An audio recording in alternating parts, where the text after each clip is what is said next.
I'm Isis Romero, and this is the news in San Antonio. A man's body was found in the San Antonio River on Monday. Police say a passerby spotted the body in the water around noon. San Antonio fire crews helped with the recovery. Officers say the man's body showed no obvious signs of trauma. Homicide investigators are now working to determine how long he was in the river, what may have caused his death, and his identity. A man is facing charges after allegedly stabbing his ex-girlfriend's new boyfriend. Rania Kaur has the story. Michael Camarillo is facing a charge of aggravated assault with a deadly weapon. He was arrested this past Saturday. In court documents, the girlfriend told police her ex was following them. When they stopped at a convenience store, that's when Camarillo reportedly confronted the new boyfriend and stabbed him with a knife through the car window. The guy was stabbed twice in the chest. This happened last Sunday around 2:30 in the morning. The man drove himself to the hospital after he was stabbed. Police say he was in serious but stable condition. Camarillo is again facing a charge of aggravated assault with a deadly weapon. It's a second-degree felony. He was released after he posted bond. We'll continue to keep you updated. Rania Kaur, KENS 5. San Antonio police are releasing a new clue in a murder investigation. Police have released an image of the suspect's vehicle, hoping to garner new leads. Investigators say two suspects followed Keontae Agius from Vibes Sports Bar and Grill in a maroon car on June 1st around 3 a.m. Investigators say Keontae was shot multiple times outside a 7-Eleven when he was pumping gas. The 18-year-old was pronounced dead at the scene. A 33-year-old woman who was in his car was shot in the leg. If you recognize the vehicle or have any information on the shooting, you're asked to call SAPD's homicide unit. Firefighters arrived to a fast-moving fire early Monday morning. Take a look here. It happened at the La Villas on Springdale Apartments.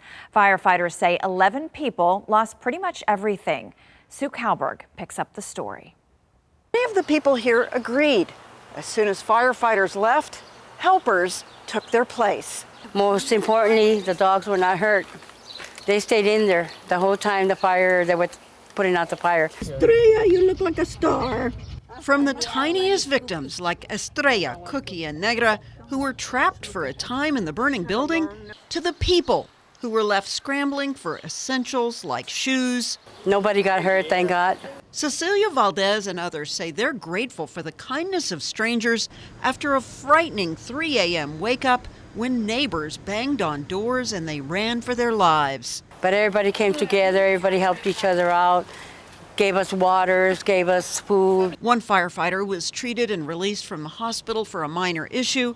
They say the top 3 apartments have significant fire damage and the lower 3 were lost to smoke and water. Managers are working to move the displaced into other apartments, and the Red Cross is seeing to basic needs. The neighbors have theories about what caused fire, but the fire department has yet to rule on a cause. In southwest San Antonio, Sue Kalberg, KENS 5.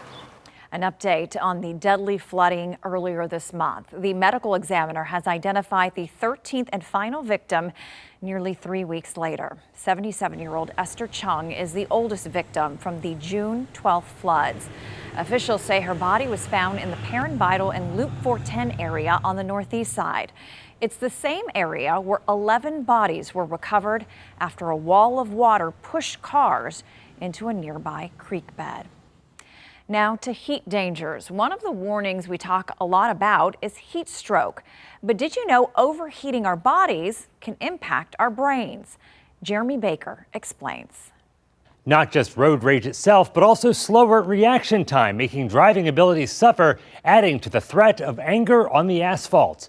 We have inflammation that is created when you overheat yourself. So inflammation impacts the brain. And of course, one of the main signs of inflammation in the brain is what we call in science cognitive decline. A study in the publication Indoor Air looked at 36 healthy people in Shanghai who were given standard office tasks. The study found cognitive performance declined as temperatures got warmer by up to 10% with a 7-degree swing. Another study in the Journal of Criminal Justice found in 28 cities, warm days resulted in a 4% increase in robberies, a 9% increase in aggravated assaults, and a 19% increase in homicides. That aggression results in more trouble on the tollway, too. Drive in the highway, and you will see people become very impatient. Even if you have that patience, others may not. All of a sudden, if you're going too slow or going too fast, they're honking, they're doing all kinds of hand gestures, and that's just all signs of too much heat in the body. Dr. Mancini says recognizing the change in your mind is imperative to avoiding car ride conflict. Is anything changing just because the weather around you is changing?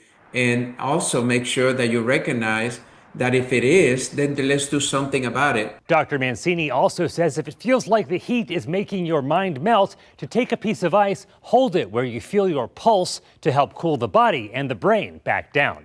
Jeremy Baker, KENS 5. A major milestone for the Bear Bulverde Fire Department. Crews and community members gathered for the groundbreaking of a new state-of-the-art fire station. The new facility was designed with modern safety in mind. Officials say it'll be a vast improvement from the original fire station, which was built to be used by volunteer fire crews. These guys are working 48 hours on and 96 hours off, and it's very cramped quarters. It was very difficult to have male and female firefighters in that station because of the facilities that it has, and we just got to the point where we said we've got to do it. This fire department officially became a full-time professional force in June of last year. The name Bear Bulverde remains as a nod to the original volunteer fire department founded in 1966. And that's the news in San Antonio.